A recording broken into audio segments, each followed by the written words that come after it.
প্রিয় ভিউয়ার্স, আমি আপনাদেরকে একটি আশ্চর্যজনক বিষয় দেখাবো। আপনারা ভিডিওতে একটি বিল দেখতে পাচ্ছেন। এই বিলটি ময়মনসিংহের জেলার ভালুকা থানায় অবস্থিত। ভালুকা থেকে গফরগাঁও যাওয়ার যে রাস্তা আছে, এখানে ভাওয়া নামে একটি গ্রাম আছে, এইখানে এই বিলটি অবস্থিত। এখন এর কারণ হচ্ছে, আমি ভিডিওটি করার কী কারণে ভিডিওটি করছি আপনারা সম্পূর্ণ দেখবেন। আপনারা ভিডিওটি দেখতে পাচ্ছেন যে বিশাল আকারে একটি পাটা দেখা যাচ্ছে।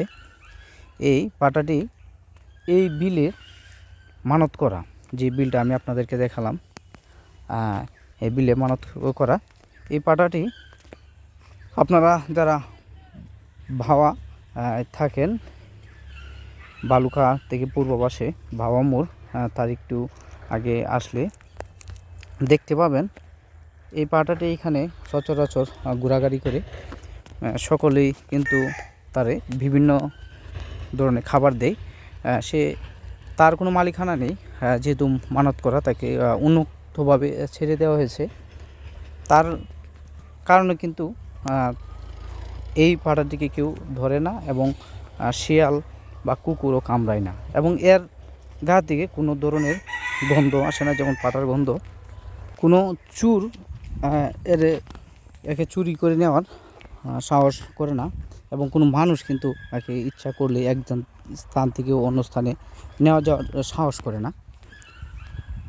তার যে জায়গায় মন চায় সে সেই জায়গায় শুয়ে থাকে।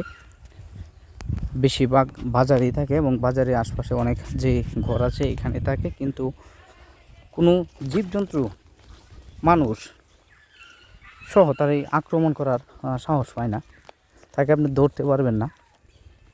এর কারণ হচ্ছে এই বিলে মানত করার কারণে মানুষ ভয়ে একে ধরে না, কেউ চুরি করে না, এবং এর গাটা এত পরিষ্কার মনে হয় যেন এটা মানুষ কেউ করে গোসল করায় দেয়, কিন্তু আসলে না, সেই একাই। কিন্তু পাটার শরীরে কিন্তু অনেক গন্ধ থাকে, আমরা সকলেই জানি, কিন্তু শরীরটা অনেক পরিষ্কার।